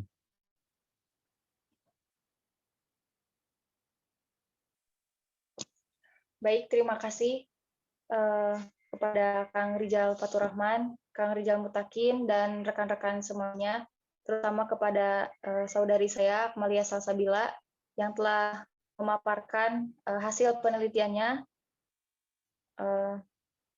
Barangkali sampai sini pertemuan atau diskusi kita kali ini.